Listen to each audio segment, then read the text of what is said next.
Good evening, ladies and gentlemen, and welcome back to another episode of Please Call Me Crazy, brought to you by Free People Radio and now powered by our first sponsor, TireGet.com. That's TireGet.com. You all have to buy tires from somebody. You might as well buy them from us and help fund the movement, help support the movement. We believe in the freedom of movement, and that's exactly what the establishment wants to take from you.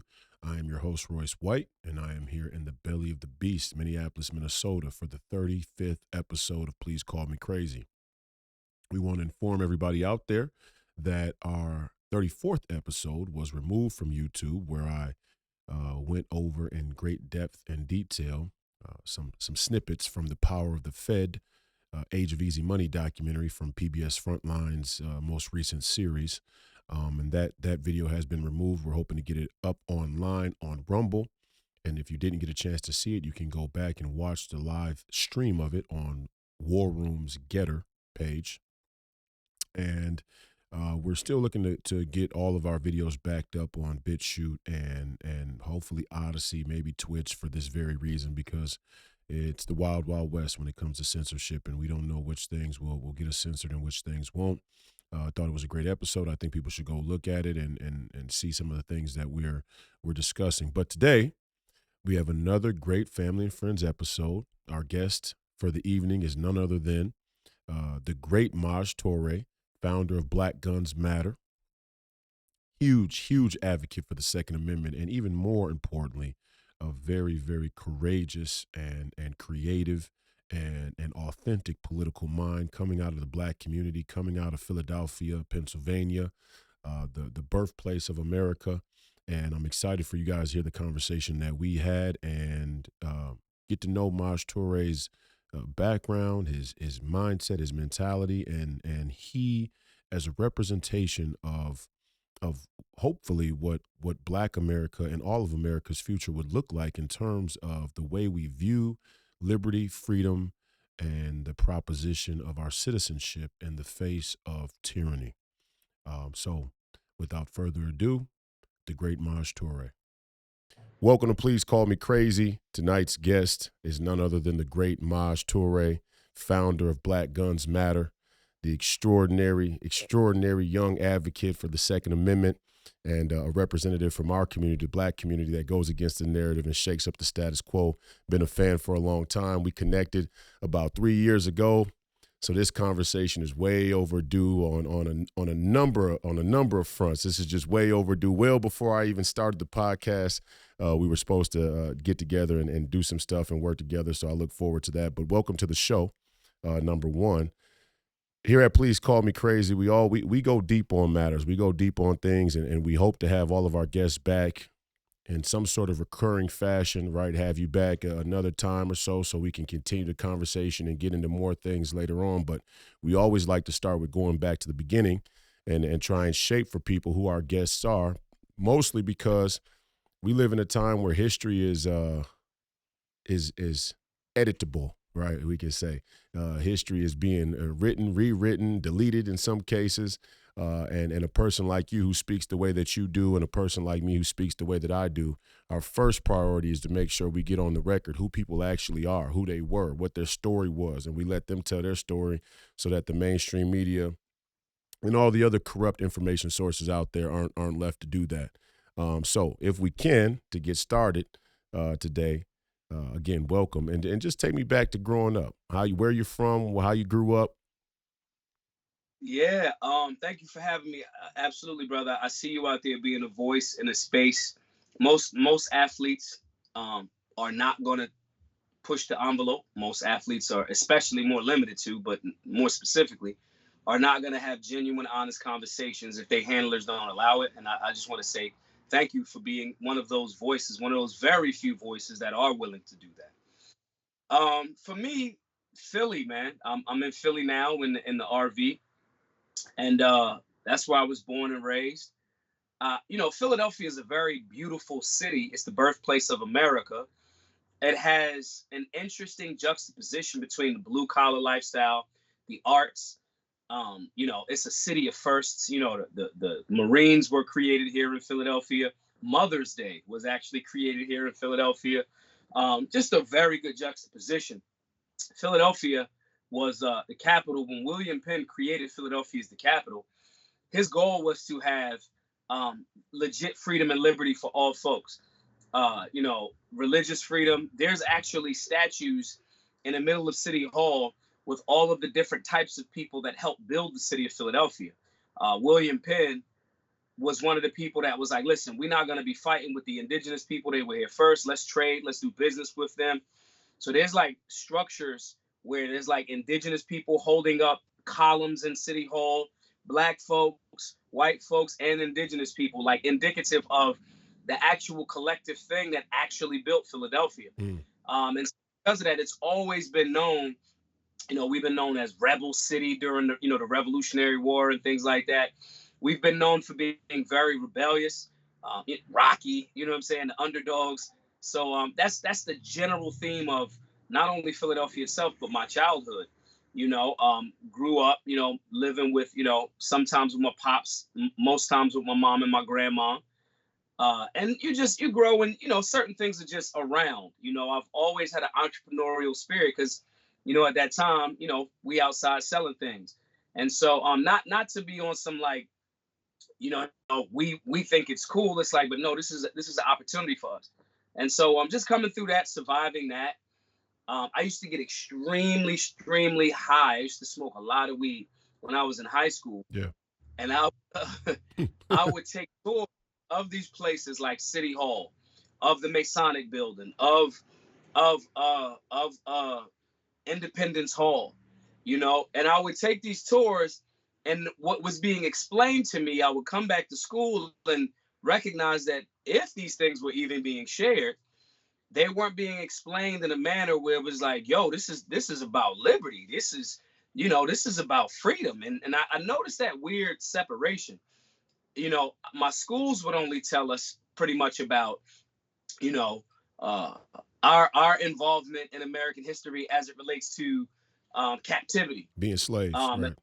And it wouldn't be Benjamin Banneker, designed the architecture for the entire city of DC. It wouldn't be, brothers like from, the first piece of artwork in the art museum in Philadelphia was a black man. It would just be little things that I would notice. And even the language around certain patriots like or multi-level geniuses like Benjamin Franklin, they told us about like the kite and the electric key and all of that, but they didn't talk about him being a princeman, had a print shop, just all of these different lessons. And the common theme for all of these folk, black, white, whatever, were all freedom and all liberty. And I used to think to myself, man, I would put people together when I learned about Malcolm X, when I learned about the great Frederick Douglass, when I learned about Marcus Garvey, I would recognize that they were all fighting for a certain form of liberation and freedom. And I just started putting these people together, partially because no one was there to segment me and say, you are in this box. So I would put in my world a George Mason and a Frederick Douglass, or a Patrick Henry and a Malcolm X. They all fighting against different types of tyranny. And there was never an instructor in school to say, because I believe if I would have communicated more about how I was putting this hodgepodge mix together, I believe they would have tried to separate it. Best example I can give is, we all know, Kobe Bryant. When Kobe's in high school, obviously he's somewhere else. Everyone knows Kobe's somewhere else in the game. When you go to high school and you 6'6" and you play every position, that high school coach is going to let you do whatever you need to do. He's not going to say, well, you're just going to play center. Now, if he would have went to college, maybe that college coach would have said, yeah, you're going to be a 2 guard and that's it. His game wouldn't have continued to develop as a point guard, as a shooting guard, as a power forward, as whatever. Right. I have a teacher or anyone to tell me you're supposed to put these things in these boxes. So inadvertently, my lack of negligence and conditioning, and because I dropped out of school in the 10th grade, I was able to just get high, sell weed, travel, smoke, and learn stuff, and nobody created boxes for me. So it was easy for me to say, El Hajj Malik El Shabazz fighting for the liberation of his people is no different than George Washington Obviously, there's differences in their character. I want to be clear about that. But the fights that they were up against about, we are being oppressed by a corrupt regime, that's the same. The Dr. King in the segregation era or the so-called civil rights movement, they're saying we want the ability to be viewed as humans. Now, me personally, I don't care how somebody views me, but I understand the sentiment. So saying all of that to say, my youth was selling things, making my quotas, smoking, thinking, reading, and putting together this general concept of liberty that nobody in my school was talking about. Nobody knew who the hell Patrick Henry was, Thomas Paine, and just putting these people together. And you don't think about it at that time. Yeah. When you see, you got a working class dad, you got a working class granny and mom, you don't really see how life is shaping and preparing you for, unless somebody's guiding you. And I didn't necessarily have that level of guidance.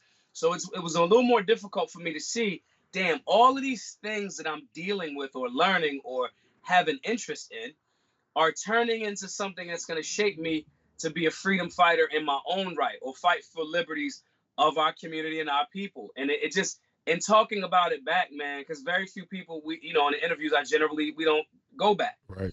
Right. Just looking at it, so amazing because it shaped the ability to showcase what freedom actually is. It may not be the same level. Maybe Malcolm X wasn't fighting against physical bondage and captivity, but he absolutely was fighting and broke chains of mental shackles and getting other men that might have been derelicts and criminals and getting them on board. And I think having that and being able to translate that to a lot of the younger people, one, it creates a space where I don't judge. Two, I understand that there's different levels to someone's journey and their freedom fight, and there's also people that don't even know they in a fight. And so all of these things, when on reflecting on it, wow, it's amazing because I'm still in the place helping the community that I was raised in, and just being that same, hopefully I can be that same, a guiding light that I may have wished it would have been better for me to have then Right. that I Right. didn't have. That they run through the community center or one of the events that we do. Well, man, just hearing you go back through your story makes me reflect a little bit on my own and kind of understanding how uh, some of us some of us have many talents, many gifts. We have a way with words, or we have a physical athletic ability, or we have a certain charisma, or a way with people, or whatever the case may be. Maybe we're good at math, maybe we're entrepreneurial, whatever the case may be. But for whatever reason, in those early stages of life, at that specific time, we didn't fall into a certain path, a certain traditional path, and that actually Yeah, ended up helping us and preparing us for a time such as this. And even in my own upbringing here in the Twin Cities, we have a very and I used to live in. By the way, I used to live in Chadds Ford, Pennsylvania, but I spent a lot of time in Philly when I played for the Sixers. I love yeah, I love Philly. I've always loved the cats from the East Coast for the most part, but Philly's a special place by its own standards, even on the East Coast. Got a lot of friends from Philly still to this day, guys that just check in, and a lot of them Muslim. And I want to ask yeah, you about that in a moment. But yeah, Minneapolis or the Twin Cities is very similar in that you could be in a white upper class neighborhood in the heart of St. Paul, like a Grand Avenue, and you could go three yeah, blocks down, 4 blocks down, and they're selling dope, right? yeah, That's just kind of the layout of the city in certain places in the Twin Cities, and because of that, my mom was a single mom, so but she wasn't a poor single mom, right? And that's unique yeah, because most of the time when we think of young black men who end up in single mom households, those single moms struggle, and because of that struggle, that economic struggle, they end up in a neighborhood that exposes them to certain elements, right? My mom actually, our family was from that neighborhood. So when I would go hang out with my cousins on the weekends, that's where I would be. So I grew up in the streets, but it was more voluntary because my mom was working. So that ended up being why I was in those areas. But then I would always have the ability to go back home to a place that was more safe. My mom was, and I was fortunate enough to have a job that allowed her to be able to afford what you would call a, I don't want to say luxury apartment, but they were, apartments in the downtown metropolitan area, right? So you got the 20-story buildings with apartments with the high rise ceiling in the living room, the 15-foot ceilings. And she struggled. She paid rent with her tips. She was an esthetician. She did eyebrows. She did makeup. She did weddings, the whole nine. She was a hustler. But she paid rent with her tips and made ends meet. But I was exposed to her world as a makeup artist and an esthetician and sort of this artistic upper middle class liberal white predominantly world. But then when I'm playing basketball and I go visit my cousins and my grandfather has Christmas or Thanksgiving dinner, now I'm back in the neighborhood, and eventually I left home as well. And that's a whole nother story for a whole nother time. But I ended up leaving home, and then I fell more into the streets, you could say, or I relied upon the streets to teach me how to survive and things like that. Because I didn't have that crutch anymore of mom and just that stability.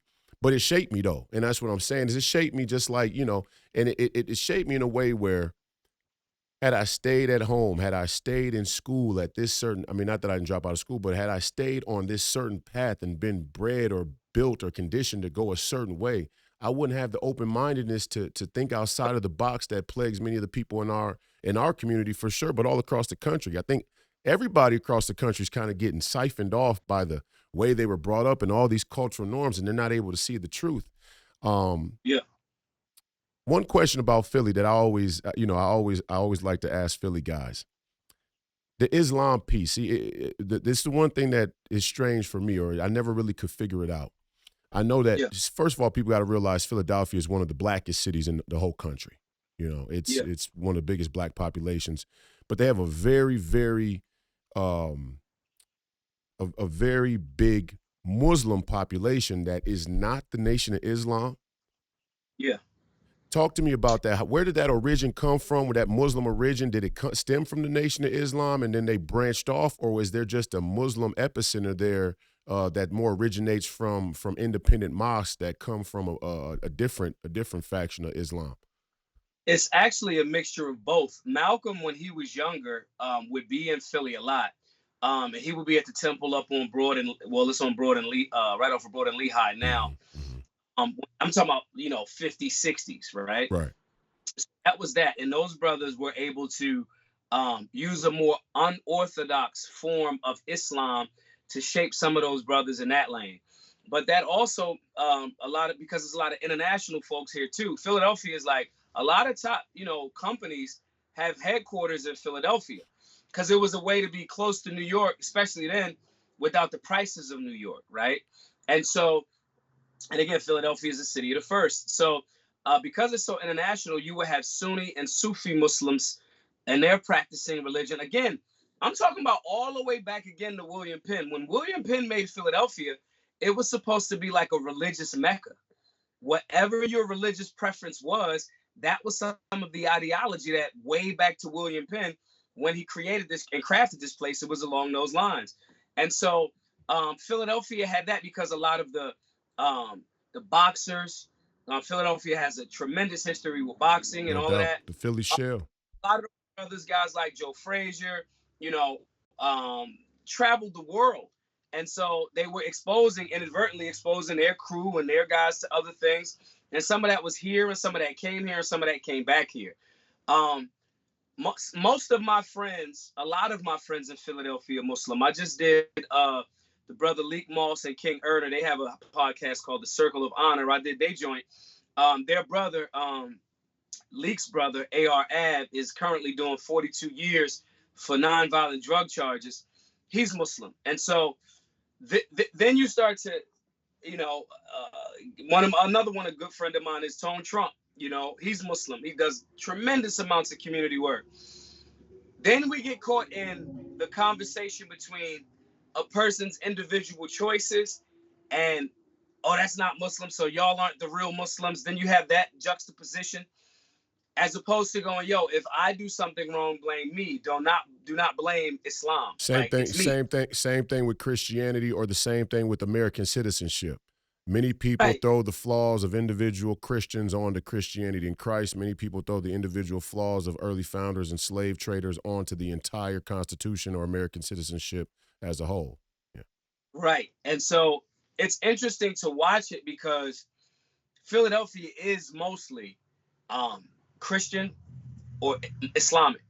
And it's always interesting to me growing up around so many Muslims from different cultural backgrounds, right? Again, Sunni, Sufi, Nation of Islam, so forth and so on. Watching people have this understanding of, or what they think is an understanding of Islam or Muslims in Philadelphia and abroad. And I'm like, yeah, that's not it. That's not what they're into at all. That you like, I know these brothers that pray 5 times a day, Yeah, no matter faithfully. what's on. Faithfully. Me too. And Yeah. it's like, I mean, we'll pull the prayer mat out and get busy, like right where they at. And so it's always interesting, even the not after 9/11, after these things, it's like it's easy to your point earlier about being exposed to different things. It's easy to say, "Oh, this is a terror. He's a terrorist." I was like, "Nah, that's my homie. That's my friend." You know what I'm saying? Yeah. Tone Trump does this thing where he gives all year, raise money, give it away, all of this stuff in the community. And it's like, how dare you call my friends that are really good guys? Your narrative is only based on, like television or false leaning media and so forth and so on. It's a very, very, these are very, very spiritual and peaceful people, but they're still a part of the warrior class when need be, a lot of them. Well, I think a But lot. I it's, think I'll add this even to what you're saying to go a level deeper because I tell people all the time, the people that helped shape me into who I am today, that many of my conservative, Republican, and let's just be frank, white or even more, let's say political and worldly aware people, constituents, fans, listeners, viewers, friends, whatever the case may be, associates, colleagues, whatever. A lot of what they would say they like or respect about me today was not shaped by people who they would think it was shaped by. It was shaped by people who they see walking down the street and look down upon, and or they would hear right, their story or hear some of the mistakes they've made in their lives and say, this person is lost or this person is deplorable, like Hillary Clinton would have called them. She wasn't talking about black people in that instance, but she was talking about black people in that instance. She's talking about all people that are meaningless. But I had OGs in the neighborhood that really helped shape me, and even more so than help shape me, at certain pivotal moments, they helped guide my ability to lead and um, my ability to uh, use use the gift of gab to get people to listen, to have that attention, to have that ability or that power of the word. And yeah, and they and they guided me and said, look, yeah, you could be a gang chief. That's easy. Right. You could have this whole area. That would be easy. Now you might not last long. You might get killed. You might end up in jail. That comes with it. But you have the ability to be so much more. And it wasn't just one person. It was multiple people who had more explicit ties to the streets that offered that up. And again, it shaped me for a time such as this. I'm sure you're the same way. But over the course of the last couple of episodes, I've really, really been trying to hone in on these media narratives that you're speaking about, especially with regards to Islam and Muslims and Black yeah, Muslims, because I think it also ties into Black people, and it creates a cultural divide that's so powerful that is really keeping um, men across this country who otherwise, outside of those narratives, interests would be yeah, aligned and would be coming yeah, together to unite. But these narratives are so strong, and there's no war like a holy war, right? So I guess that's a part of it. And then, secondly, there's probably no war like a race war, and that's why we have such great division. But I keep trying to help people focus on this idea. Yeah, Islam is different than Christianity in significant ways. But let's focus on the ways where it's aligned. Let's focus on the ways where it's very similar. Let's focus on the fact that the Muslims believe in Jesus. They don't believe he was the son of God or that he was God, but they believe he was the Messiah and they believe he's coming back to reign for 40 years. This is in the Quran. And so I'm trying to get white Republican America or even America first to understand that if they don't find a way to bridge a gap with people who have similar values, like a black man who believes in the Second Amendment or a Muslim man who just believes in the basic fundamentals of prayer and God, then we can't save this country. It's actually impossible. What are your thoughts? The people that don't, I am of the belief that most of those folks have not had enough of a spiritual journey to accept the basic tenets of what they say they support in the Constitution. Mm. Meaning, they really don't understand what freedom actually means. Again, I keep bringing up William Penn.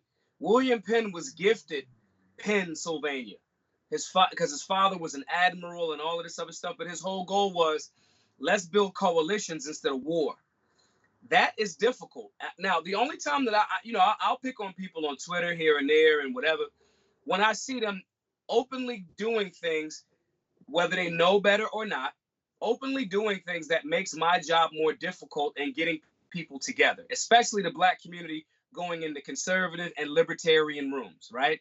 We all agree, well, the vast majority of people that are aware recognize the Democratic Party has been, is, and is going to be destructive for Black unity, Black community, so forth and so on. That's the fact of the matter.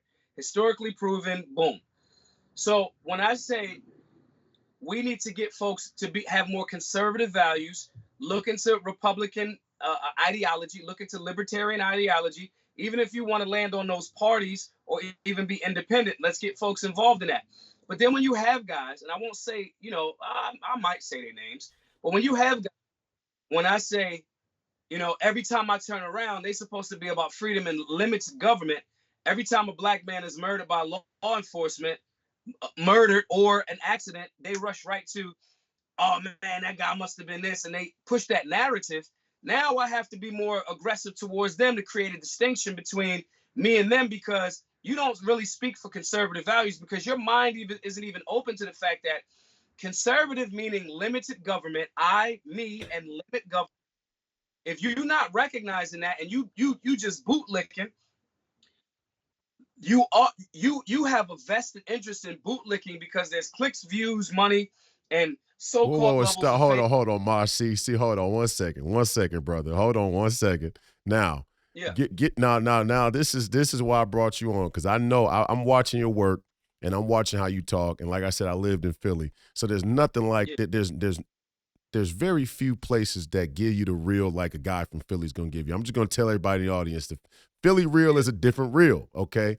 And part of it is that the people from Philly, in my experience, they have a certain confidence about themselves where they lack the need to have that reaffirmation in any way that's fake.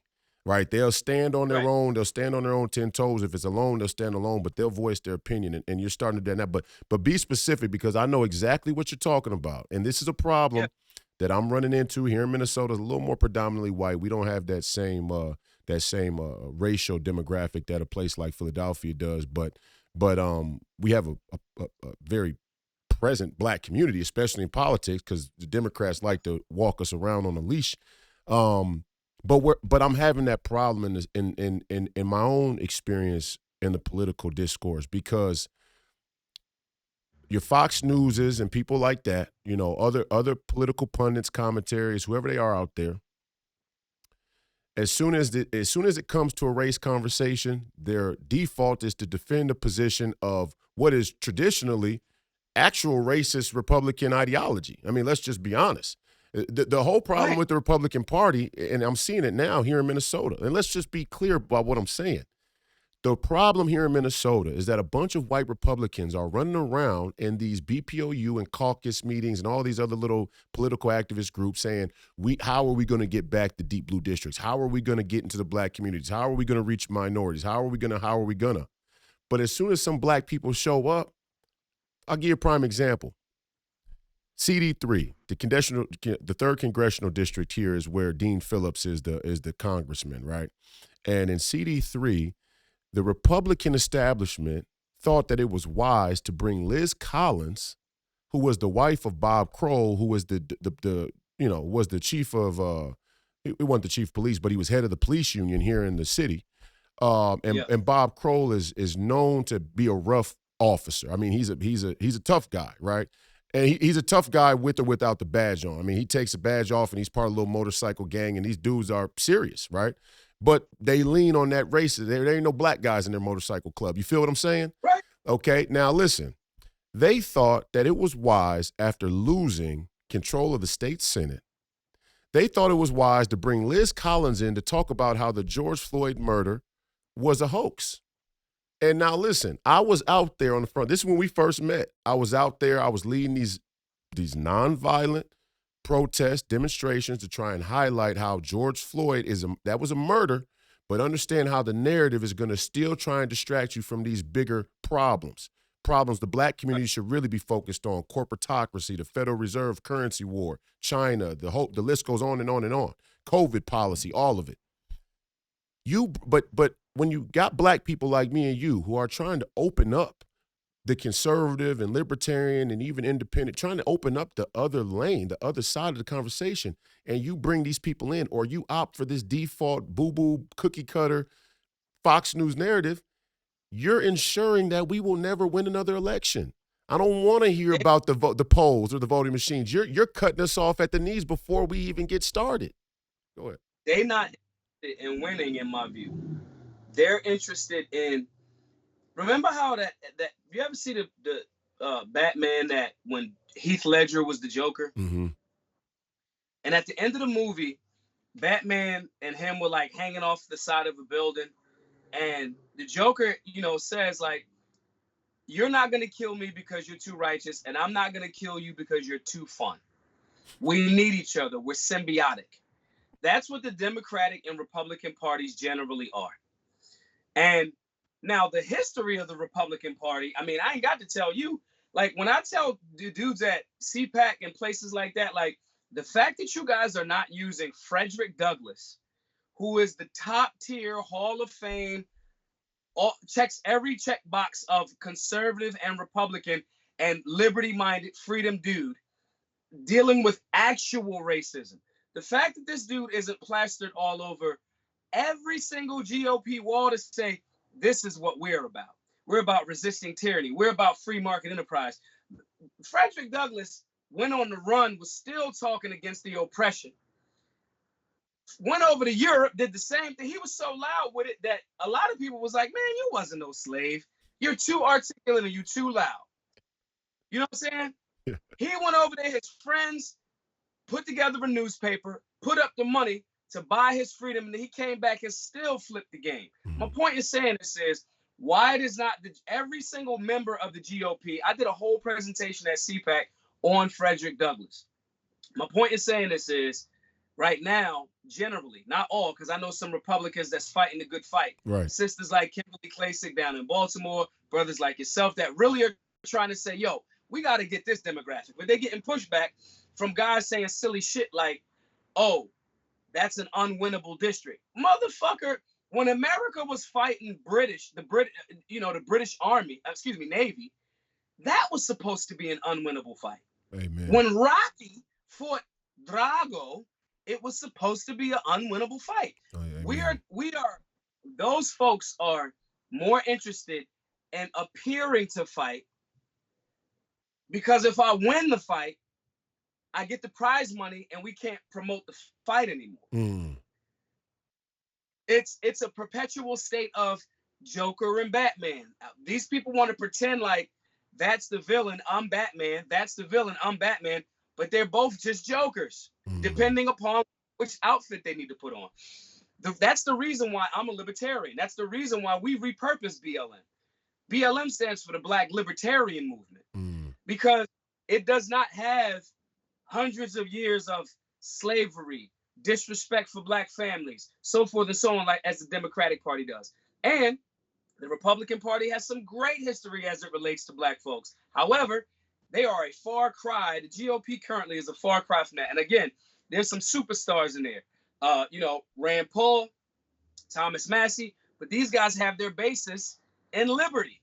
A lot of those folks follow. So it's not a diss, but we got to be honest about the general feel of it. And when you have someone like me that shows up and I go, okay, I initially start getting invited to the thing, but I'm saying, let's talk about the Black issues. I'll give you a perfect example. Yeah, please. For years, I used to go to the NRA annual meetings. I would get invited.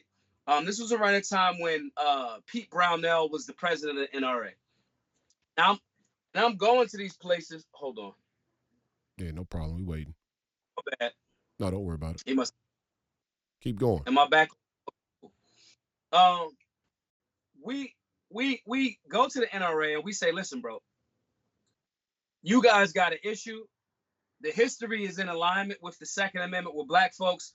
You guys just don't know how to market it the right way. This is what we've already done with Black Guns Matter. They talk all of that. Yeah, man, you know, we're a big ship, but we're open. We want to get in that demographic, yada, yada, yada, yada, yada. Then Philando Castile happens. The murder of Philando Castile. Blatant, obvious, not a question, no debate. It's a murder. Like, come on. Flat out. Now, do I think that Yanez woke up that morning like, yeah, I'm going to kill some black people today? Maybe I don't not. think that's what. Maybe not. What does that matter? What does that matter? Right. Yeah, you killed the black dude. This is what it is.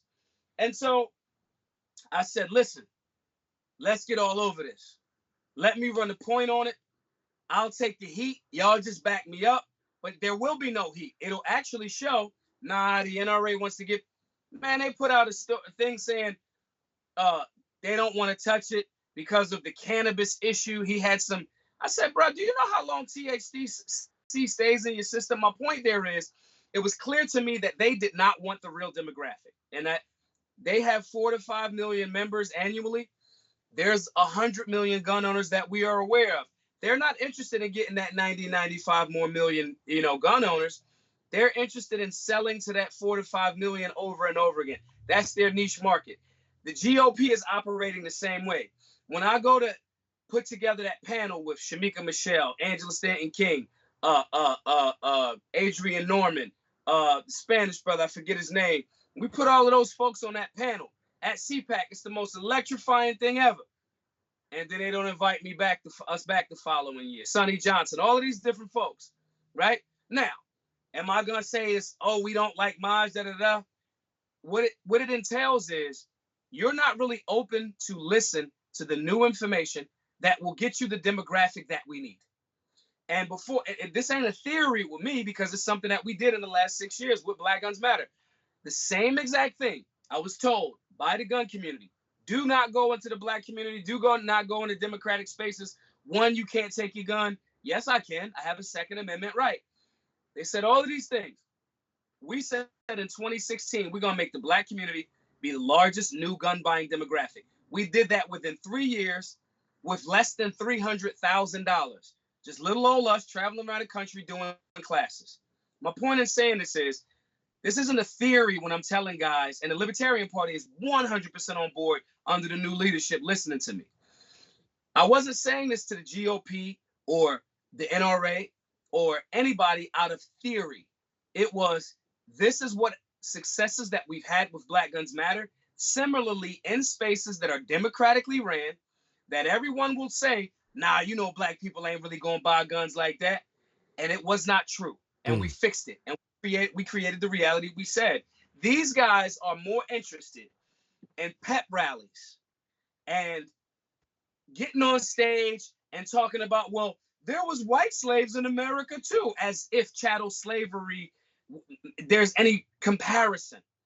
Instead of telling the whole truth of America, where we live, that I love. Listen, I love America. I've been across America 8, 9 times at this point. I love where we live. I've traveled to a few countries out of the place. If I got to re-up on America every year, I'm re-ing up on America every year. With that being the case, we have fundamental issues, especially as it relates to race. Now, does that mean that everything is racist? Absolutely not. Most of the things that people are calling racist are not racist. But what we're not going to do is act like, redlining, the racist practice of gun control. Let's not act like these were not the systemic war on things. drugs. The war on drugs. The war. And I'll say this. God love him. Reagan was a very charismatic president. He was a very he was very entertaining as a president. But not only was the war on drugs a herald of losing deep blue districts and the Republican neocon establishment getting a foothold in American politics at the time, but then sacrificing what they didn't see around the corner that the Democrats did, which is all of the black communities becoming religious Democrat voters. Reagan was also the start of the military-industrial complex in many ways. I mean, 100. he wasn't the start of it. Let's not. I mean, because even Eisenhower was like, "Look, this military-industrial complex is out of control," but Reagan really kicked it into another gear. And it's Right. not by accident that Reagan is like the saint of Republican politics. And I'm not saying Reagan didn't do some good things. I'm not saying the Reaganomics I, wasn't good. I, I am. I'm saying that he decimated the community. I'm saying that he was horrible for the Second Amendment. I'm saying that he literally said there's no reason why any American should be walking the street with a loaded machine gun. That is not Second Amendment. If we go and be honest about it, we got to be able to tell it. I think that Well, Trump here's was what, horrible for the Second. and this is what you got to get down to, and this is what I think people fail to be able to parse out, and not only do they fail to do that, all of their leaders who are puppet leaders for the most part, like you're saying, all of their leaders don't have the courage to distinguish this very important history that, yes, as certain economic policies went into place to create this more neoliberal, neocon world order, as that took place, you're going to have economies come up, but you're going to lose freedoms with the rise of economy. Right. And so Right. that was Reagan's claim to fame. The Reaganomics boosted and helped the economy, but slowly but surely it decayed very fundamental rights in a very silent way that many Republicans and conservatives and libertarians who should have stood and held the line, they gave it up because he was charismatic and the economy was good. Sellouts. That's another form of selling Right. out. These are the conversations when we're talking about, if I'm saying, yeah, Trump was killing it on the economy. We getting out of that. We getting out of that. We not doing that. We not doing that. Give him his kudos there. Yeah. But I can't get behind take the guns first, due process later. I can't say I'm not willing to sacrifice the Fourth and whatever other amendments because now at the same time, there's a way to do both. There's a way to be a strong leader that can negotiate solidly with OPEC nations, so forth and so on. We don't have to have this fake utopia. Our economy dies because we're trying to look like we're, so-called inclusive. There's a way to say we're about freedom and liberty. We understand we want free market enterprise, and that also means some of you companies that we're practicing cronyism on, right, or with, some of you companies got to fall, baby. Like if I got a community center up the street. If I don't sell merch out of there to pay for the other things, I got to shift my business model. It's not, I can't tap into the government and be like, I love this oh, guy. I'm too big to fail. Yeah. My community needs me. Yeah. That is cronyism. Yes. And so when we say that, and I get it. Some of my friends that's black, they live in Miami. They're older. They love Reagan because he let that coke in here. You know what I'm saying? Like I understand they like, hey, the Miami skyline is based on cocaine money. Now, the freedom person in me says, well, if you want to do that drug, you have the right to do it, but let's not utilize it. Y'all pretending like it's bad, just say no. You letting it in here, then you let the black community sell it over time, then criminalize them for selling it. Then it's a money laundering operation because then not only do you arrest them and take them away from their families forever, in a lot of cases, I'm not even talking about violent crimes. I'm just talking about selling the drugs. Basic drug crimes. Yeah. Then you go back and say, this Lamborghini that you bought off of that's the government, we seizing that. Then they selling it back. That whole thing was a money laundering scheme. The point in saying that is, if we really want to move forward in our nation's history, if I acknowledge the greatness of Malcolm X, I have to also say some of the areas where I slightly disagree with him, right? And he's a hero of mine. I have to say, I don't know if I would have went public against Elijah Muhammad if I didn't try to have that sit down with Elijah Muhammad first. I don't know, I wasn't there, but I have to be honest about some areas that I have pushback. I have to be honest about, there's only a few handful of public servants in DC that I think are not slime balls, and I try to have relationships with them all, Thomas Massey. But again, these guys are they come from a libertarian and liberty ideal. Yeah. I can't say, I cannot call or ignore the contradiction of Thomas Jefferson writing the Declaration of Independence while owning humans. At the same time, when Thomas Paine was saying, bro, we can't do this. And they all pulled from the liberty mind of a Thomas Paine. If we want to save our nation, Explain that for objectivity. people. Well, explain that to people. Explain Thomas Paine saying we can't. Oh, Thomas Paine, I call him T Paine for short. T Paine was one of the most brilliant minds of liberty and freedom, and a lot of them came from that French, and the media will try to make French guys look super soft, but in reality, right now, the French is getting busy against their government, like right now, while we chilling, right? Thomas Paine came from that era of, you know, that energy of like a Voltaire or like a human rights and natural rights and all of that, and codifying it in these ideas and concept that turn into, the Bill of Rights and all of these things, saying, hey, we got a list of things that government didn't grant and government can't take away. And one of those things, and him being that solid dude, he was a dude that influenced a lot of the founders to this nation. But the area that a lot of them did not listen to him in, we can't own humans, dude.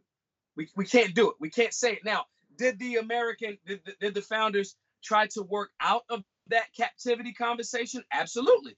Absolutely. But I cannot ignore that. Well, I and cannot so and ignore even that. more, what to piggyback off what you're saying and to reaffirm what you're saying is the original sin, and I've said this on my podcast many times. The original sin of this country was not slavery necessarily. It was the business model that came from the crown. And originally, Correct. we were trying to defect from the crown for so many reasons that didn't necessarily pertain to slavery and slave trade, but it was from the same line of thinking, right? It was from the same radical materialist, no God, no sacred honor. It's all about business and money and my individual ambitions and gain. So it came from that crop or that sort of tree of worldview and thought. And when we defected from the crown, there were founders like in Thomas Jefferson's, what do we call them, hidden letters or discovered letters. He wrote a number of letters to the other founders saying, listen, the slave, and I would venture to guess that it was on the back of ideology from a Thomas Paine where he's like, look, this slavery piece, we can't allow the slavery piece to continue on. But all of them were afraid that if they rejected the slavery piece, then the king would send over an armada and he would crush them before they got the momentum to be a nation. Now, in my opinion, the sacred honor that's laid out in that Constitution, the sacred honor that's laid out in that Bill of Rights, made its way through across the breadth of American history. It eventually peaked. It eventually showed itself, and it shows itself today in many ways. But in that one area, they should have had that fight, and because they didn't, it led to a moral hazard that we now have to deal with today, where Black people have a legitimate gripe that the inconsistencies or the contradictions or hypocrisy of the founding documents now the Democrats use against the American citizens wholesale. Right. And they say hit us with the, well, when they wrote that, they didn't even mean you. Now, somebody like me, I'm like, I don't give a fuck what they meant. I'm using it for me now. Yeah. Right. Not only that, but it's also like, yeah, they didn't mean us.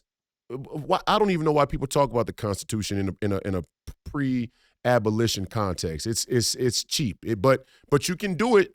You can do it when you take a public school system and you take out the learning of the Constitution or the Bill of Rights or basic critical thinking. You could tell a young Black person the Constitution didn't apply to you then, so it don't apply to you now. You can tell somebody that. Now, Black men like us who read, who traveled, who were curious, who got interested in our own history and rights and citizenship and all these ideas, you can't run that on us. But we're not the majority. We could be the majority if the Republican Party would stop leaning on this crutch of defending America's historical flaws. It's ridiculous. And I'm not saying let's go to critical race theory where you blend transgenderism with Black history and say, well, if Black trans rights don't matter, then Black history don't matter. That's not what I'm saying. But don't be trying to obfuscate and conflate what happened with slavery. That's ridiculous. And those are the pundits, and the pundits on the right and the online figures and say them, name them. Who you? Oh, all day. Matt Walsh, Brandon Tatum. There's another one. She's a girl that she's like in Prager U now. I, the only person, to be honest, man, they're tapping into what they believe. They're actually being disrespectful to their white conservative followers. They're hitting them with a soft bigotry of low expectation. Because I don't believe that these guys aren't aware. Like Tatum doesn't read, so I don't. I would believe that he is not aware, right?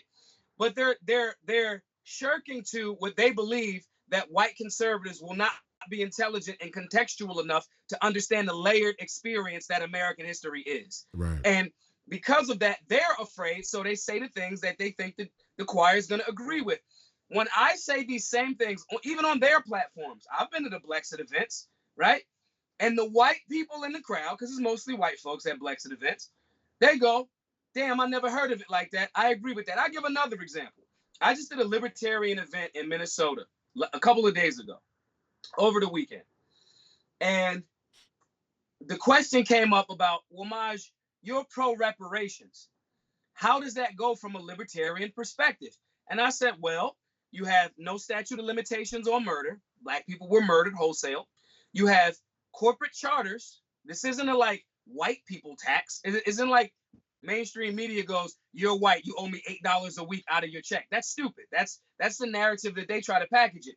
Before Johnny Cochran died, he had this thing called the Reparations Assessment Group, where they were chasing after corporate charters in conjunction with the federal government that assisted in that sin.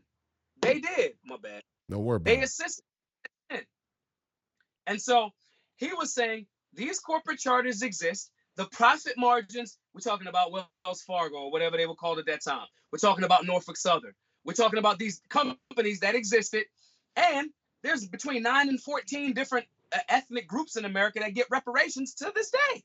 So when in presenting to them the understanding and not thinking, oh, they're not going to understand what a corporate charter is. Everybody watches Game of Thrones. Everybody understands and appreciates the concept of, you took something from my great, great, great, great, great grandfather, and I'm the rightful heir. That is a movie that is championed 1,000 times, so we understand it. Fast forward a bit to not here long ago in California, a family proved that you guys, the California government, took this house from our elders, and the California government had to give it back. So it's a property rights issue. It's a corporate charter issue. But my point in saying all of this is, I would be practicing the soft bigotry of low expectations if I thought that I could not. One, I'm well versed on the subject matter, and I can explain it in a way that even those mostly white libertarians go, oh shit, I never heard it explained like that. And that shit does make sense. Yeah. Right? Yeah. These, when you practice the soft bigotry to your white followers, you think that they're only gonna respond to, well, it's just because of the fatherlessness. You don't want to tell them, well, maybe the fathers that you dropped the fucking drugs off in the community in the 80s, in the 70s, and then you started this war on drugs for mostly non-violent crimes. I'm not talking about the murders.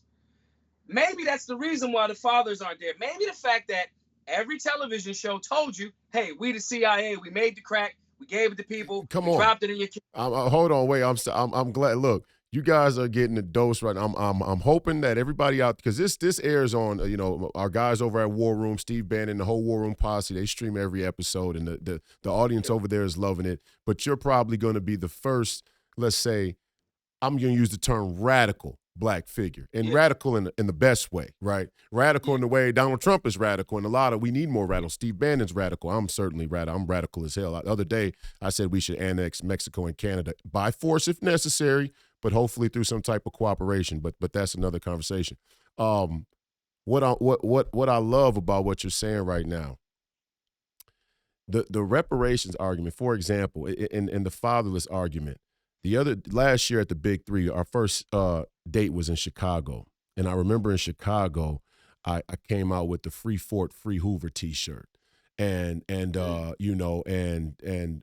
some of my neighborhood connections are already on that Jeff Fort side of things. So we came up understanding this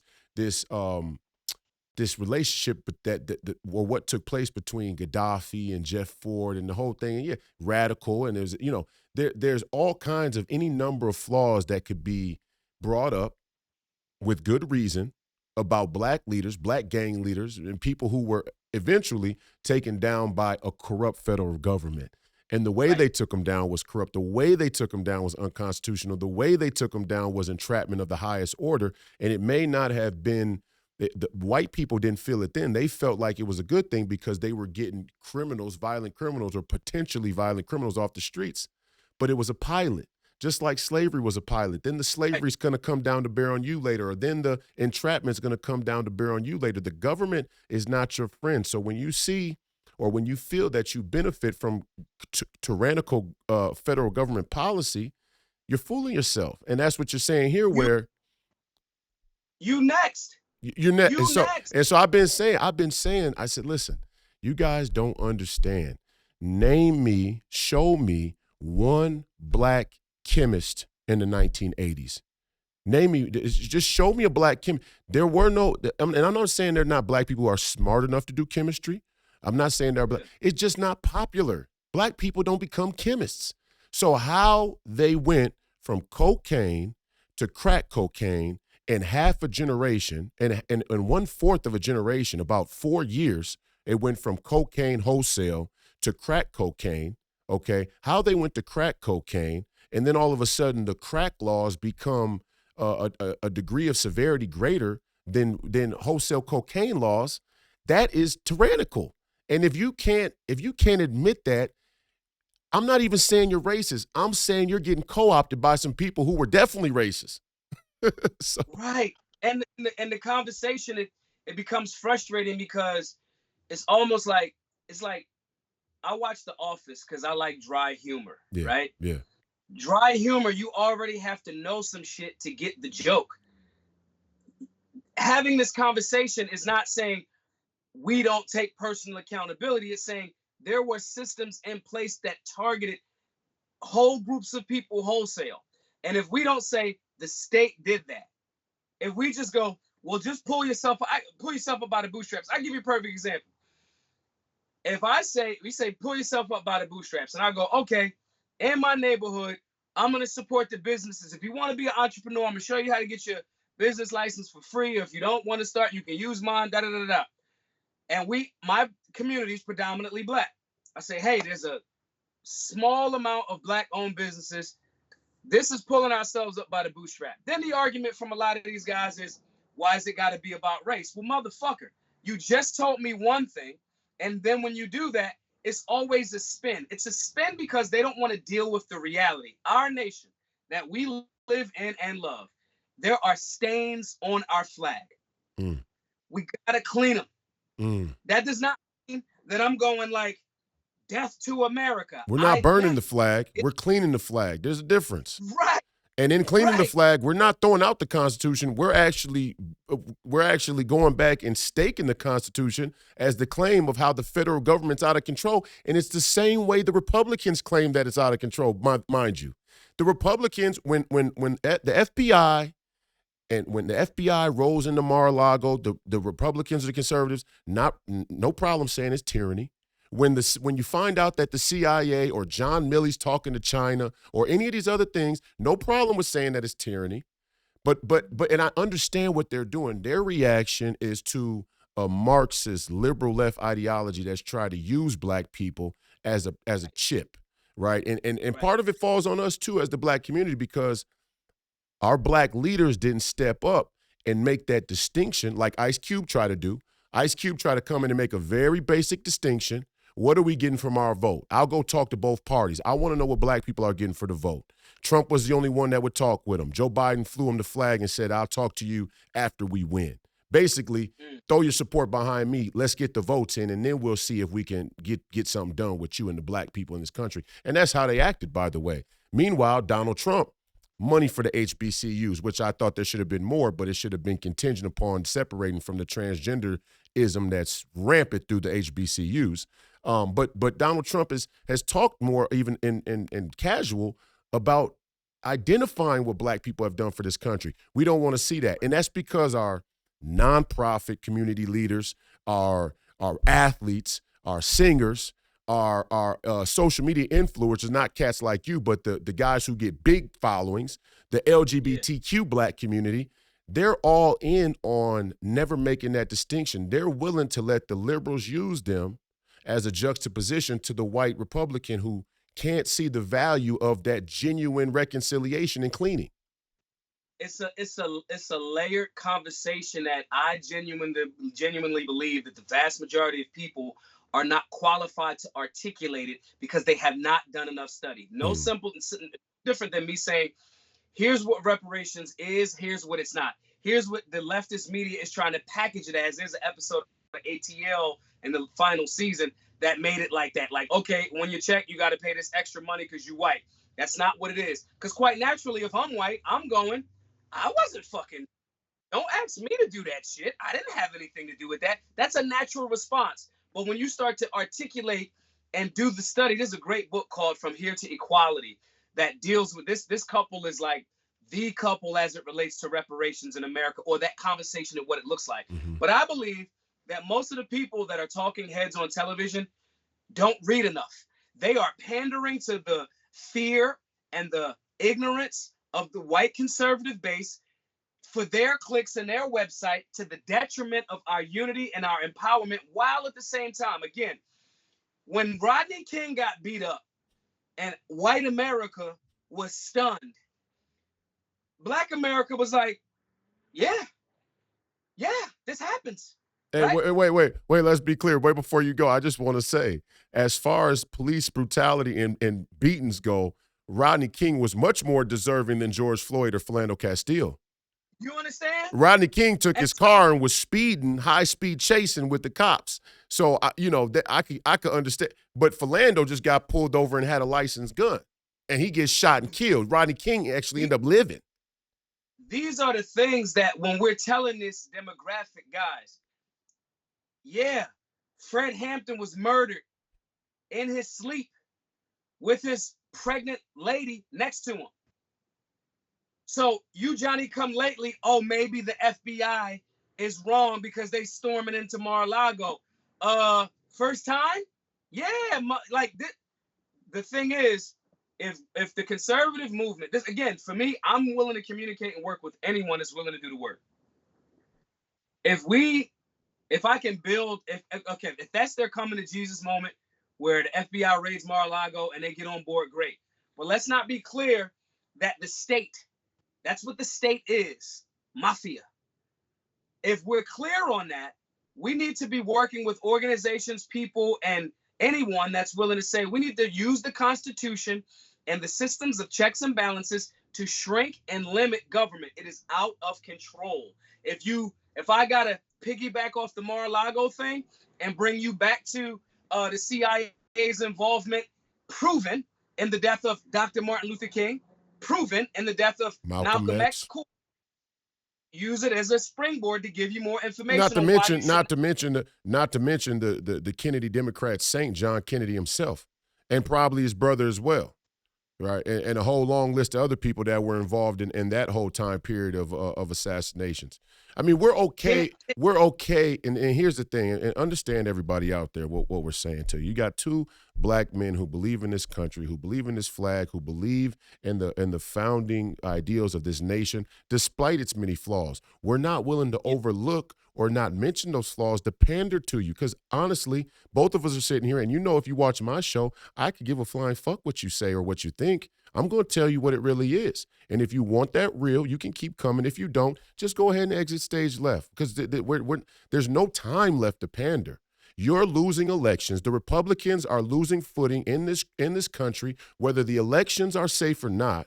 The spirit of the elections, when the votes get tallied, black people in this country do not feel like they've been cheated, because they do not assume that any other black people would vote Republican, because you guys allow the narrative to continue on that Philando Castile's murder was based on marijuana or George Floyd was on fentanyl. It's like, Your son might be on fentanyl. Well, listen, and here's the real, and you got me hyped up. Maj, I appreciate you. You got me a little hyped up there. I'm usually pretty reserved, and I know we got plenty of time left still, but let me just fish this out a little bit. You guys want to say that George Floyd was on fentanyl. Like that's some damning indictment. Yeah. By the policies of the uniparty government, fentanyl will be in the homes and the communities of every last person in this nation. And it will just as likely be your kid who gets caught on fentanyl that was laced into marijuana, and all of a sudden they rob a store here, they rob a store there, they rob a store here, they rob a pregnant woman here.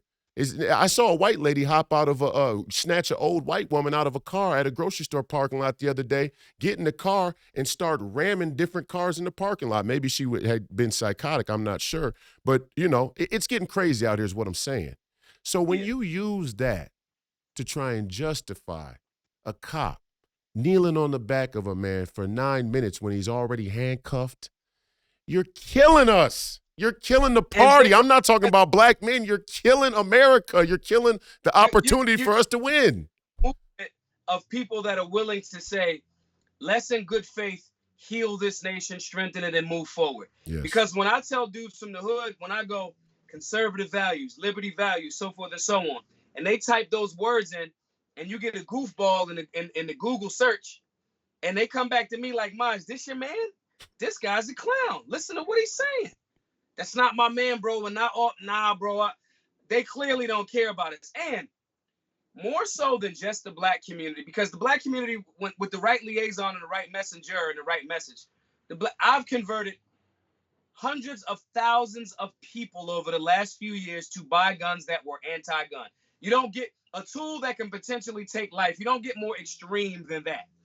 So it's not that black people won't listen. It's the people that the GOP and political pundits are propping up are clowns, and they are making the conversation very, very stupid. If you say, I'll give you another example. If you're a pundit and you say the reason why Thailand can have a cool airport is because they beat and cane petty thieves. First of all, the punishment's supposed to fit the crime in America. I don't live in Thailand. If you're willing to add for more government so we can get a cute airport, you're telling me right now that you're really not about liberty and freedom. You're actually an authoritarian. You're a hardcore statist. You're a statist.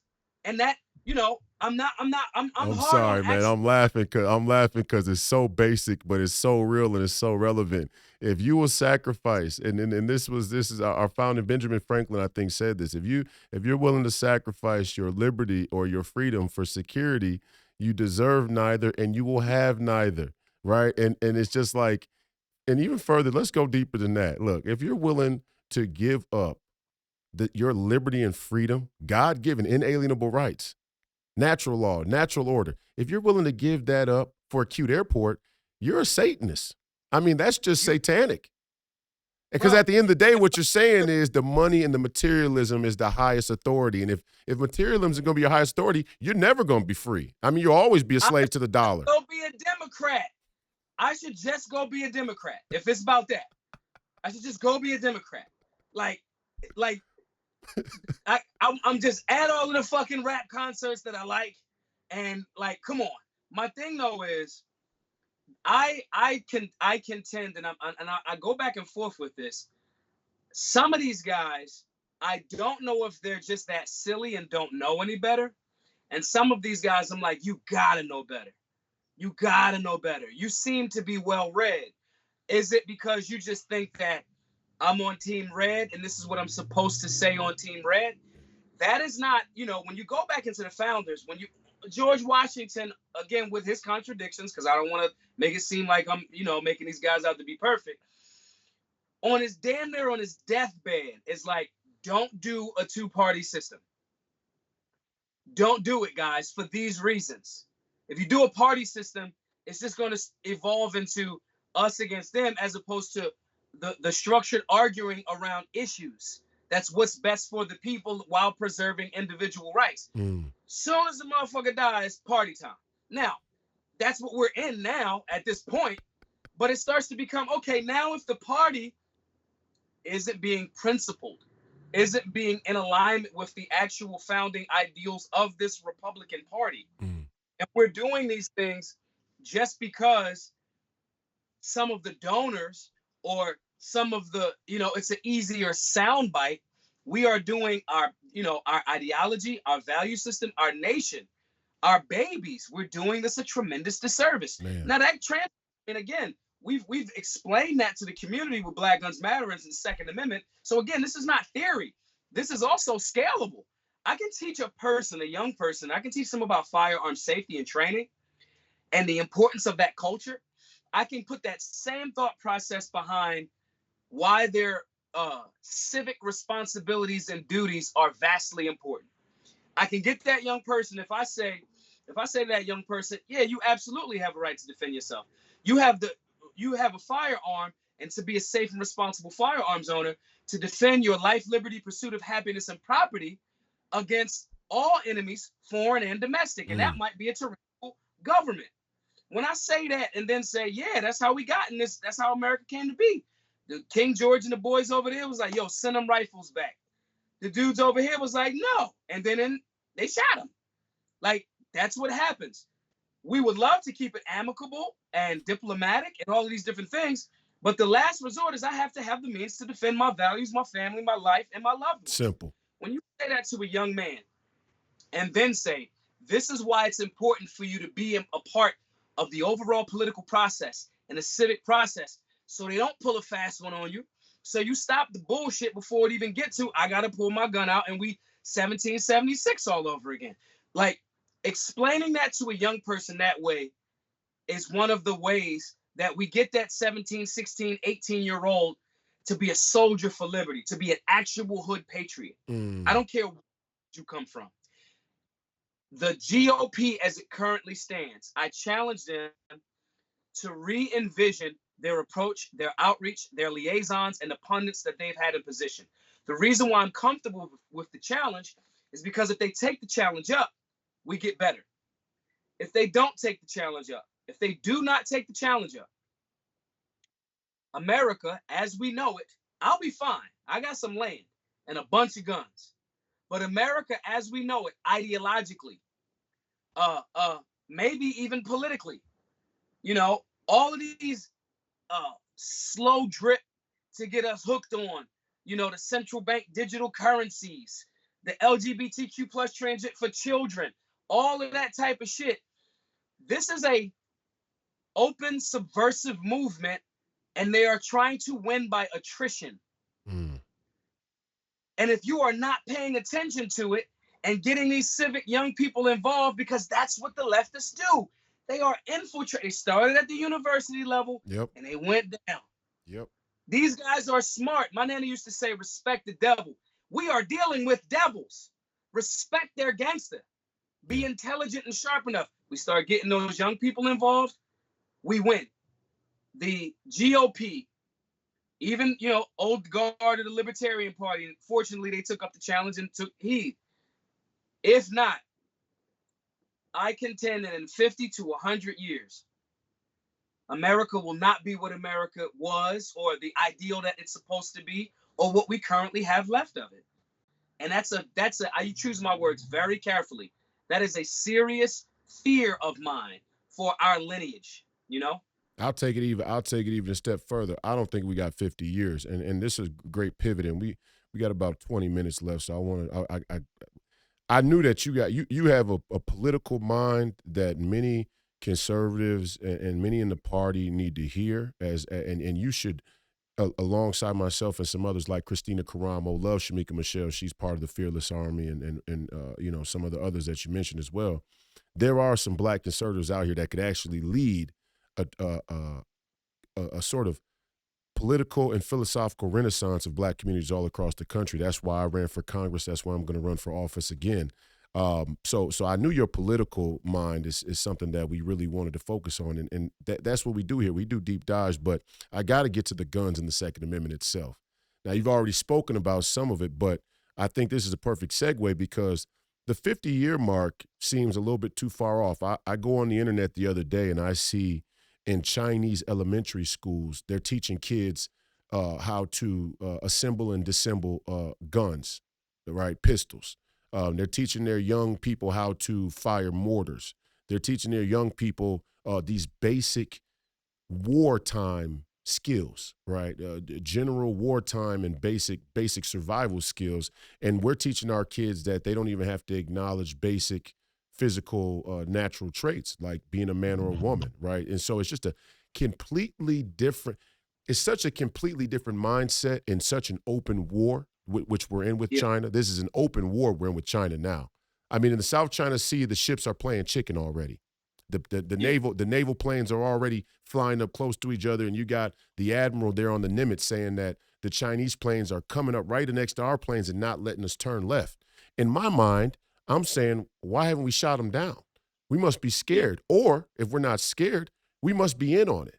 We must be at the highest level, collaborating for the slow transition, not so slow in historical terms, but an increasingly fast transition to a China-centric world economy and world government. Um, Talk about the importance of the Second Amendment and teaching young people about the Second Amendment and the Black community in the Second Amendment and where we need to be focused in terms of liberty for that reason alone, for our Black, because I see all the time, every time I see it, where Black people, when these school shootings happen, and you got Black people out there, mostly Black women, right? But it's your Black beta males too who want to get laid, who want to get some pussy. Let's just be honest. yeah, And we see yeah, y'all, real dudes see y'all. You know, when you talk like that to get laid, you ain't getting no respect over here. You got to get a yeah, crew. You got to get a crew of other pussy beta males to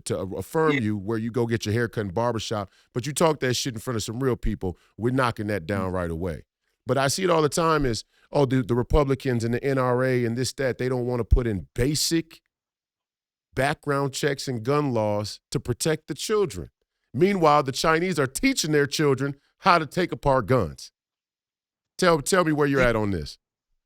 the only reason why the totalitarian CCP energy and regime is not in America right now, the only thing that slowed it up is it's at least 100 million motherfuckers with a bunch of guns in America. We, as a nation, are probably the last bastion to freedom. And I say that not to sound dramatic. I say that when I look at all of the nations falling. I was in Canada and I was in Buffalo, New York, and made a wrong turn and wound up in Canada. I got 2 guns taken from me in Canada just on the oops, right? And when I look at and I was asking questions when I'm in there, Canada after the 9/11 thing, Canada's one of the few countries that has America gave them access to all of their FBI, local, state, all of that shit. The reason why America has not fallen because China know like China, a lot of that shit, are they getting stronger? But yeah, but are they mostly agrarian? They got to do the creep thing, and we still are strong enough physically and in a war space where for real, if you encroach without being tactical and just do it a certain way, we will make you a fucking parking lot. Like that can happen. Your wall will be fucked up. That's the reality. No doubt. However, it's very intelligent for them to do it the way that they're doing it. And it's very intelligent as well to prop up and finance a regime like a Biden administration or the Biden crime syndicate that will do business with China and pretend like no, it's nothing. It's smart. If I was a super villain, I would do the same exact thing, right? But the only reason why we aren't there completely yet, because we see the social credit score, we see all of these different It's things. coming. Yeah. It's coming, and we still excel at violence. The reason why Trump slowed it up, I'm gonna keep it a buck. Now, unless in some magical way, Trump is a part of the establishment and they playing 8D chess or whatever you want to call it, maybe. But based on what I see, what I do know is, was he a war hawk? Yeah. But did he put us in any new wars? Absolutely not.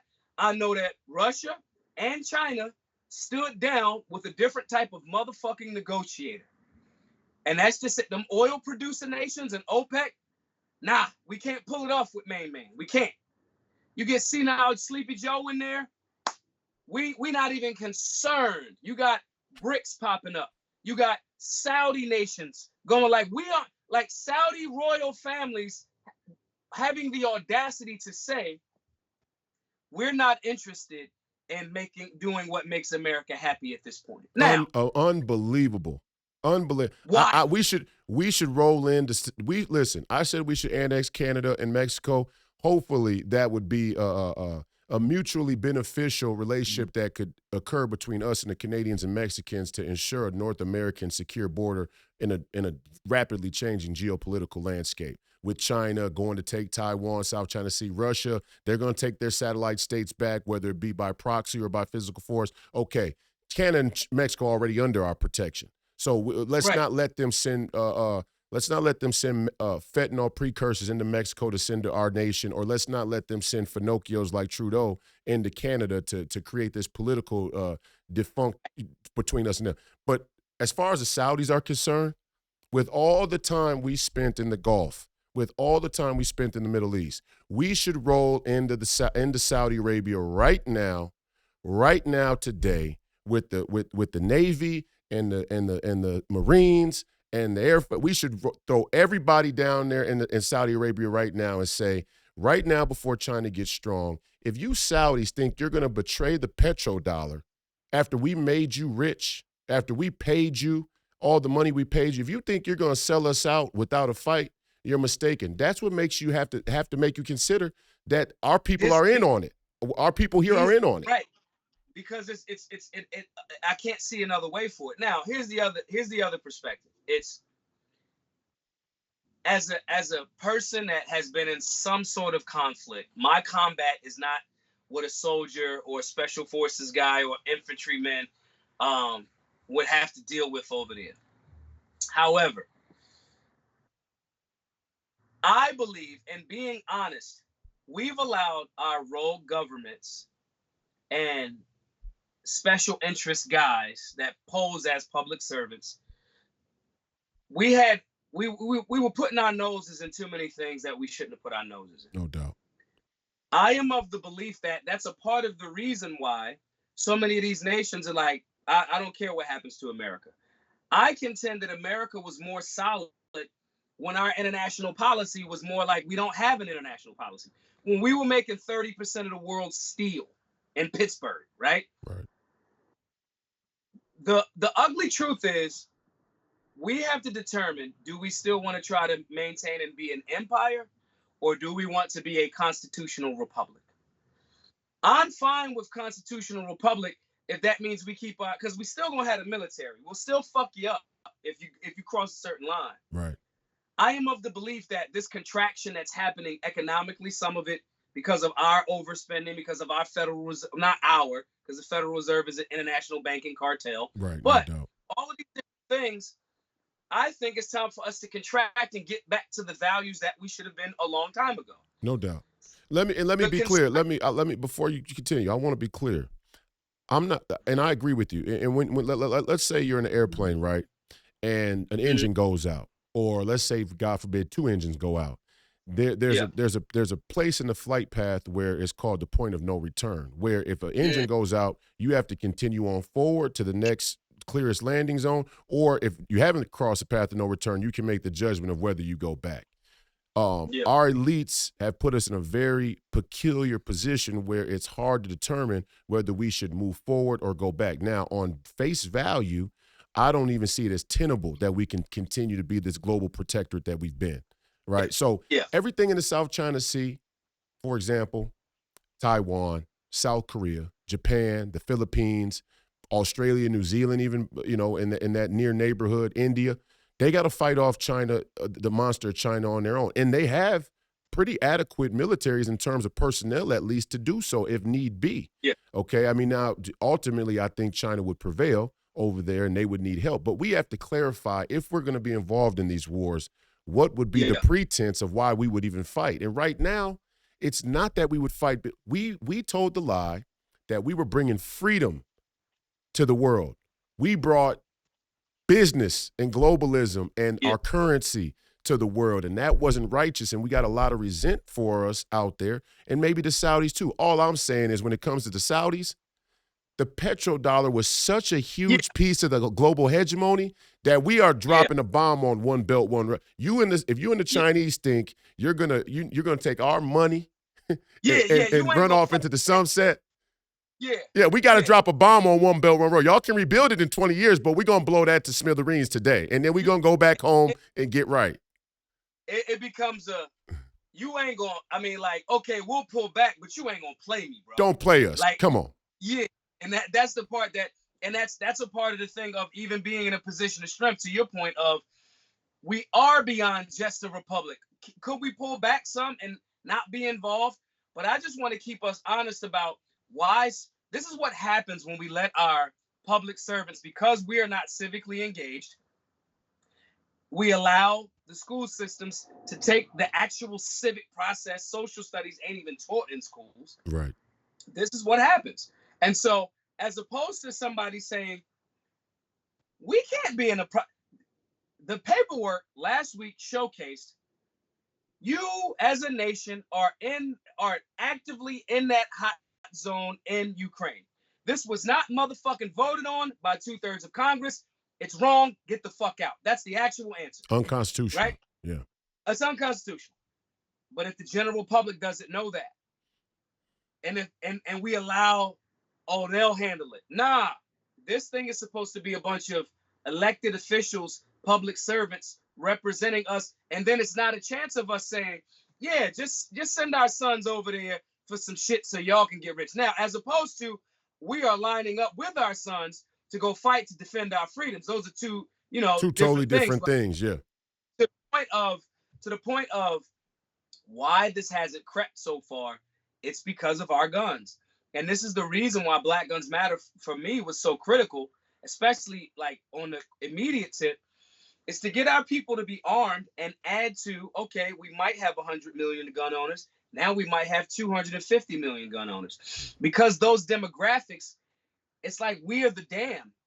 The gun owners are the dam that's pushing back against the global overreach because of the fact that violence is an option for us. Like the founding fathers, I want people to understand that the potential for violence to defend your life, you are existing in it every day already. I want to be well versed and well capable of violence if need be. All of that, like, well, diplomacy is great, but war is diplomacy by different means. And so these are the things that I just wanted our people in these communities who have been conditioned out of that. Now, we could talk about it on a geopolitical level, or we can just talk about you having the means to defend what's yours if there's an invasion, if there's a home invasion, if there's someone or people in the communities that are attempting to accost you.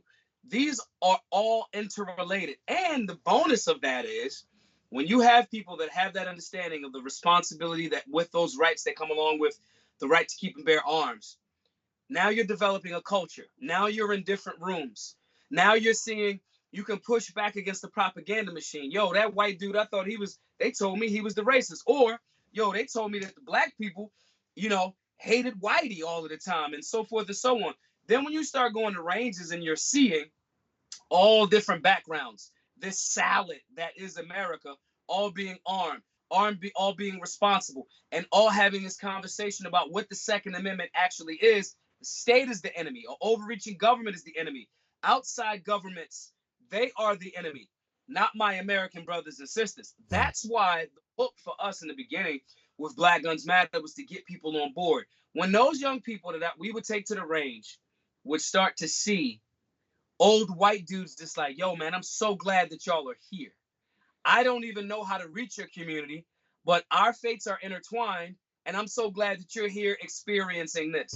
When I show a young guy a gun that I bought for $2,000 2 years ago that I'm selling for $4,500 2 years later, now we're talking about firearms for investment. When I show young people The most decorated Olympian of all time is a woman, Kim Rhodes, that's a shooter. And I say, yeah, man, you know you can get if you want to do the college route, you know you can get a college scholarship for shooting, right? Wow. And bring all of these different facets of firearms ownership, all with the cherry on top of you get to you get to protect your life and defend life. This is a tantamount to taking a guy in your world. You take a guy that likes basketball and thinks he can play basketball because he plays street ball, and that's cool. But now we running for 48 minutes. Now we got plays to run. Now you have to have a discipline. Now you have to read it. No, we can't go out. I gotta do ops on my, when you're talking about that guy, and before he even gets that, you take him to the gym and he think he could run with professionals. And then he get ran up and down the court. That person's gonna be a little bit more open to the respect for the culture and the discipline that goes along with this thing here. No doubt. Firearms, same. It develops a person from I got a gun or I don't need a gun to I have a firearm. I have to be safe and responsible, whether that's from the guy or the woman trying to rob me, or if it's the government trying to overreach into my life. That is the only thing on the micro to the macro level, when someone has the ability to defend life and defend their value systems. Because if you don't have a way to defend your value system, you don't have any. You don't have any. And so if you don't have a way to defend your value system, you actually don't have a value system. It's predicated on the ability to be able to defend. That's what we call sacred. People go, what's sacred honor? I go, sacred honor are the values and the morals and the ethics that you're willing to live by, fight for, and if need be, die behind. That's what sacred honor is about. That's the way of the samurai. That's the way of the rugged individualist or your Western cowboy or your early explorer out there. And, these were the motifs that actually shaped what Americanism was supposed to be. Not this posh intellectual or hyper intellectual metropolitan omnisexual businessman or banker or lawyer or whatever the case may be. Last before you go, Joe Biden says to the American people, the Second Amendment is basically a joke. In order to defend yourself against a tyrannical government, you would need F-16s. What's Maj Toure's response to the claim that we need F-16s to defend our liberty?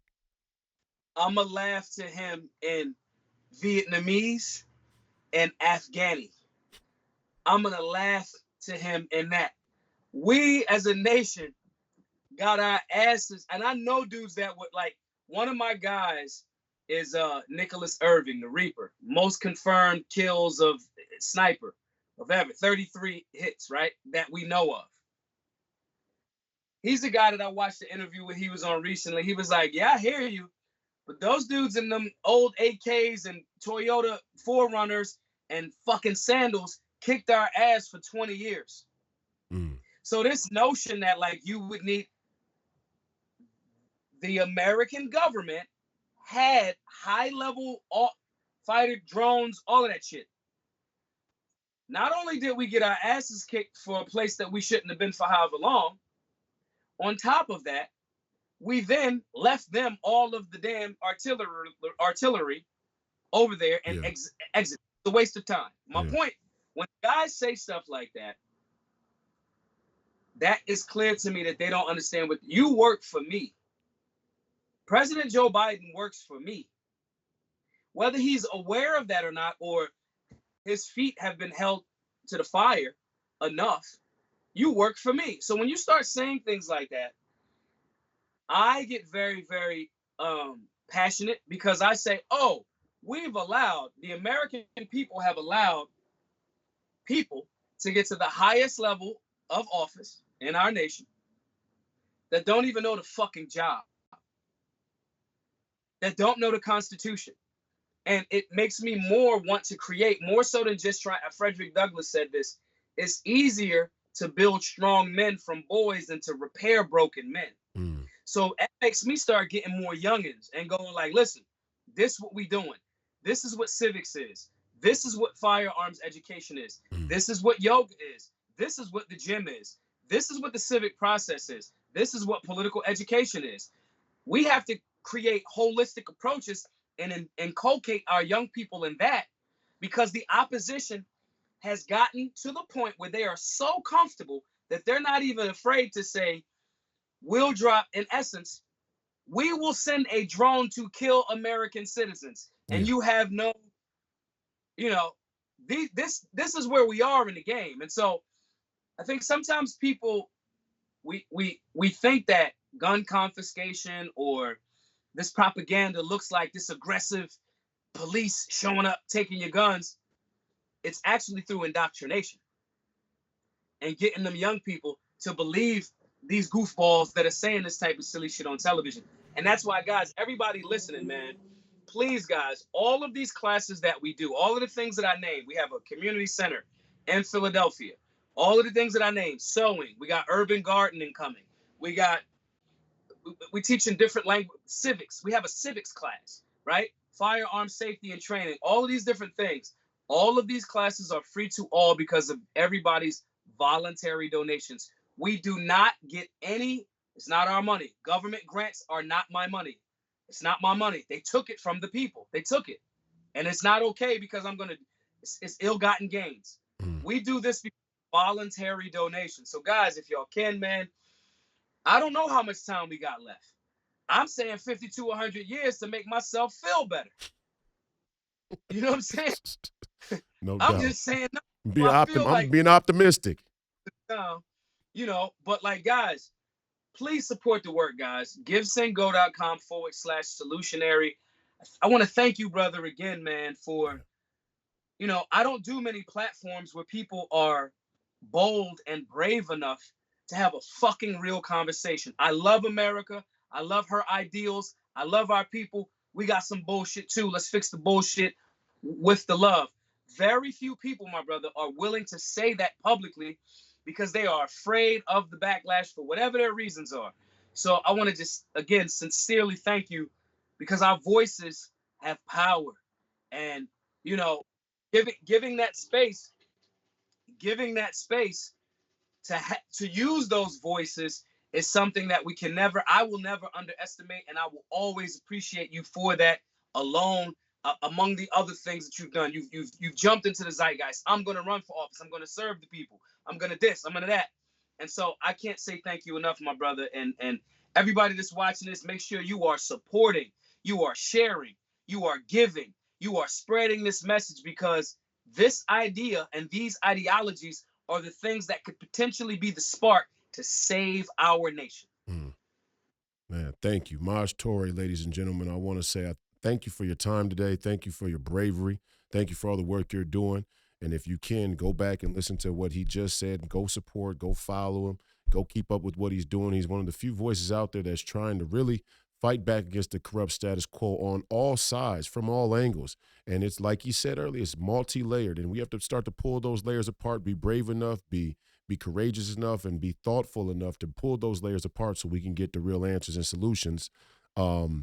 Before you go, we got to get you up to Minnesota at some point so we can do a much longer interview. I want to do, you know, I got the family and friends in studio set up here where we could go for 2-3 hours if we want to one day and just sit back and do it like that, and just talk more about growing up and what it's like, some of the things that influenced your worldview on certain particular things. So we got to do that at some point in the near future. But I appreciate the time, brother. It was a pleasure. It was an honor. Godspeed to you, man. Let's talk soon. I appreciate it. Thank you, my brother. Peace.